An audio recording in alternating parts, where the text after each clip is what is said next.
हम सभी अपने प्रेस प्रतिनिधियों का स्वागत करते हैं, अभिनंदन करते हैं। कल शाम को प्रभारी मंत्री के रूप में गोरखपुर आना हुआ था। शाम को ही बजट के ऊपर चर्चा हुई, उसके बाद पुलिस विभाग के कार्यों की समीक्षा हुई और उद्योग बंधु की मीटिंग भी रात 9 बजे ही आयोजित की गई थी। आज प्रातःकाल में 7:15 बजे से 3 बस्तियों में गया था, जिसमें से 2 अनुसूचित जाति की बस्ती में और एक मियाँगंज या मायापुरी, क्या कहते हैं, माया बाजार में। और उसके बाद हमारे जो परियोजनाएं थी, निर्माण की थी या विभिन्न क्षेत्रों की कार्यों की हमने समीक्षा की। सबसे पहले मैं केंद्रीय सरकार के द्वारा जो बजट प्रस्तुत किया गया, उसमें जो उत्तर प्रदेश को विशेष रूप से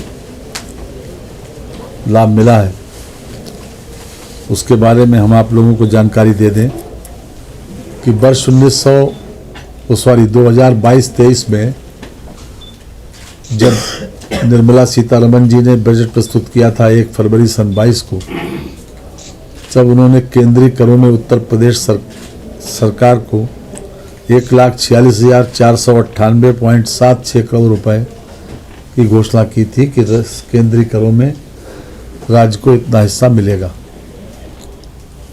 लेकिन मुझे इस बात की खुशी है कि अभी जब 1 फरवरी 2023 को जब ये बजट प्रस्तुत हुआ, उसमें चूँकि केंद्र सरकार के टैक्स का कलेक्शन बढ़ा है, इसलिए उसमें उत्तर प्रदेश को भी फ़ायदा हुआ है और ये 1,46,498 के स्थान पर अब 1,69,745.30 करोड़ इस वर्ष मिलेगा, अर्थात वर्ष 22-23 में पुनरीक्षित अनुमानों के आधार पर।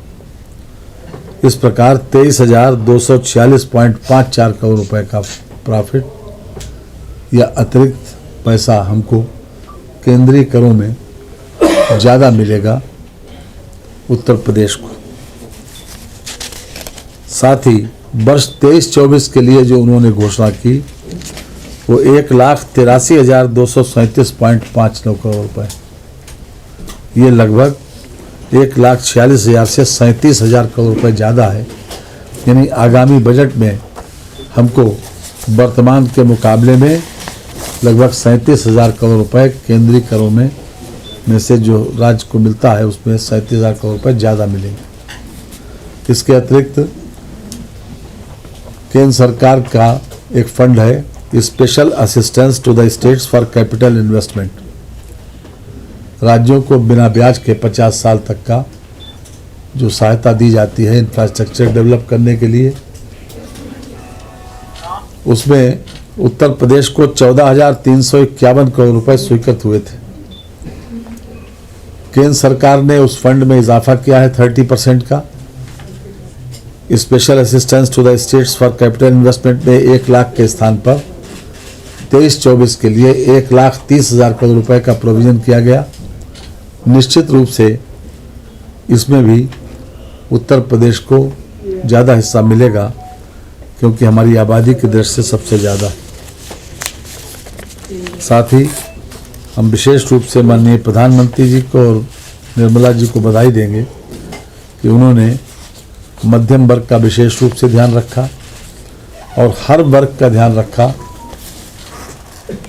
तो ये बजट सर्वसमावेशी, सर्वहितकारी है, जिसमें चाहे युवा हो, चाहे वृद्ध हो, चाहे महिला हो, चाहे किसान हो, चाहे व्यापारी हो, चाहे उद्यमी हो, सभी लोगों का फ़ायदा हुआ है और उत्तर प्रदेश को भी विशेष रूप से इसमें लाभ मिला। जितना कलेक्शन एक साल में होना था यानी जनवरी तक, उसमें 22,132 करोड़ रुपए की वृद्धि हुई।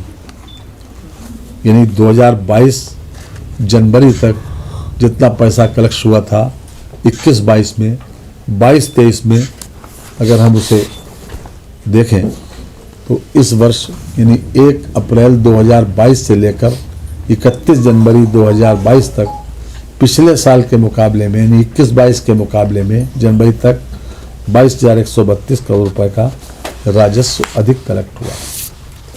देखिए, हम लोग चाहते हैं कि व्यवस्था जो है वो चाक चौबंद रहे, दुरुस्त रहे, और जहाँ कहीं कोई कमी पाई जाती है वहाँ निश्चित रूप से उसी के अनुपात में कार्रवाई होती है। लेकिन हमने देखा कि साफ सफाई काफ़ी थी, चूना भी पड़ा था, अधिकारी लोग पूरी चुस्ती दुरुस्ती के साथ काम कर रहे थे। अब कहीं कहीं नाली का पानी रुका हुआ था तो ये अपने आप में उसकी कई वजह हैं। एक तो जो हमारे चबूतरे बने हैं, जो स्थान स्थान के ऊपर जो हमारे निकास बने हैं घरों के, तो वो भी अपने आप में एक कारक हो सकता है पानी रुकने का। इसलिए मैंने उनको निर्देशित किया कि इसको तुरंत ठीक किया जाए, और उसमें रिजल्ट भी हमने दिलवाया।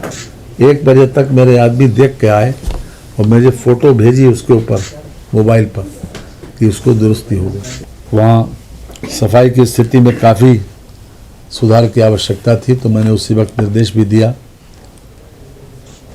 और जहाँ पर मैं सुबह देख कर आया था, इस वक्त अभी तक मेरे पास जो फोटोग्राफ्स आए हैं तो उसमें काफ़ी सुधार हुआ है। 3-4 घंटे में ही लोगों ने, जो नाली का पानी ठहरा हुआ दिख रहा था, तो अब उसमें सुधार हुआ है।